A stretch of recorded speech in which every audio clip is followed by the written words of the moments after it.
Bon, bonjour tout le monde. Aujourd'hui, je vais vous parler de certaines choses qui sont assez intéressantes. Vous allez voir, je vais vous parler un petit peu de ce côté. Je vais vous parler de plein de choses, hein, en fait.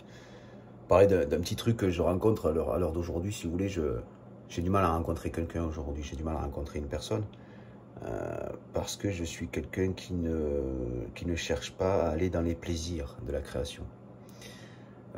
Donc déjà, si vous voulez, pour rencontrer une personne, déjà quand vous lui dites que le restaurant avec moi ça va pas être possible, déjà ça coupe tout.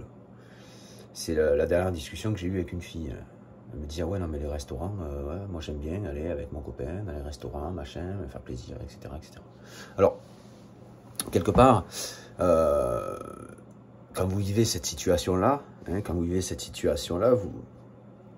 pouvez dire, remettre en question votre vie et vous dire, oh, mais c'est vrai qu'au final, ça m'empêche de vivre une relation de couple à cause de ça, à cause du fait que la restauration, le restaurant, c'est les moments où on dîne en amoureux, soi-disant. Alors, on va revenir vraiment à la période des rois, pour bien comprendre que la restauration, à la base, les restaurateurs étaient pour les rois. C'était fait pour les rois. C'est-à-dire que c'est des gens qui leur préparaient à manger, ils leur préparaient leur repas, et les rois, le roi et la reine se faisaient servir, avec leurs convives, etc. D'accord ? Donc c'était un principe de se faire servir. Et ils se régalaient, bref. Et quand les rois ont disparu tout doucement, les restaurateurs qui justement étaient à la base là pour servir les rois, se sont transformés, il a fallu qu'ils trouvent du travail. Donc ils ont transformé leur travail en restaurant, d'où les restaurants que nous fréquentons aujourd'hui. Les restaurants sont donc issus à la base de la royauté. Quelque part, si je vous explique ça, c'est bien pour vous faire comprendre qu'au final, quelque part, on vit dans le même principe que les rois de l'époque. On n'a pas le gouvernement, hein, on n'est pas roi de France ou roi de Belgique ou roi d'Allemagne ou roi de... Bref, vous voyez ce que je veux dire. Mais on est quelque part le roi de notre réalité. Parce qu'on a besoin de se faire servir.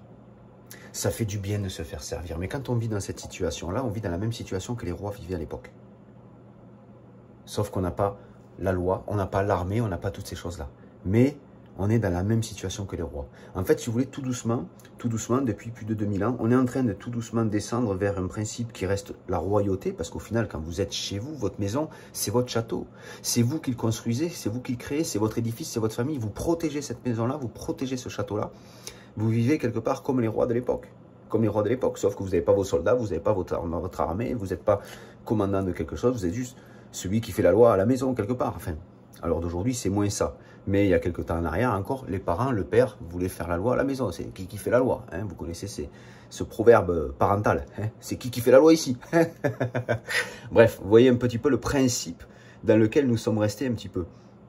Donc c'est pour dire un petit peu que le problème de cette restauration, le problème de cette alimentation dans laquelle nous nous faisons plaisir par le côté gustatif et dans lequel nous nous faisons plaisir par le fait de nous faire servir, c'est pas, moi tel que je le perçois aujourd'hui, c'est pas un moment en amoureux, c'est faux. C'est pas du tout un moment en amoureux. Un moment en amoureux, déjà, ça c'est du n'importe quoi. On est là à se faire servir, on est plus là à vivre un moment dans le... C'est... Bon, je ne vais pas trop vous l'expliquer proprement, mais quelque part, si vous voulez, ça reste, on se fait servir. Enfin, ça reste, on est dans la royauté. Le roi et la reine. Le roi et la reine. Mais c'est le roi et la reine qui se faisaient couper la tête à l'époque. Hein. On est dans un principe de royauté. Et on proclame un monde égaux. Non, tant que vous êtes dans un principe de royauté, vous n'aurez jamais un monde égaux. On est dans un principe de royauté. Alors le problème dans ce principe-là de royauté, c'est qu'on emprisonne notre âme pour avoir la liberté d'esprit. On emprisonne notre âme pour avoir la liberté d'esprit, car l'esprit a la liberté de pouvoir aller goûter, de pouvoir aller d'aller chercher tous ses plaisirs. La liberté des plaisirs, c'est l'emprisonnement de l'âme. L'âme, dans l'Égypte, chez les pharaons, était considérée comme le bas, il appelait le bas, et le bas était représenté par un oiseau. Ça fait quoi un oiseau? Ça vole. Si vous emprisonnez votre âme à cause de votre esprit par le biais des plaisirs, vous emprisonnez votre oiseau. Celui qui est capable de dépasser l'atmosphère dans laquelle nous sommes enfermés. De dépasser l'atmosphère. Il n'y a que notre âme qui peut passer toutes les frontières. L'âme n'a aucune frontière. L'esprit, lui, en a. Sur ce, je vous souhaite une bonne journée et je vous dis à bientôt.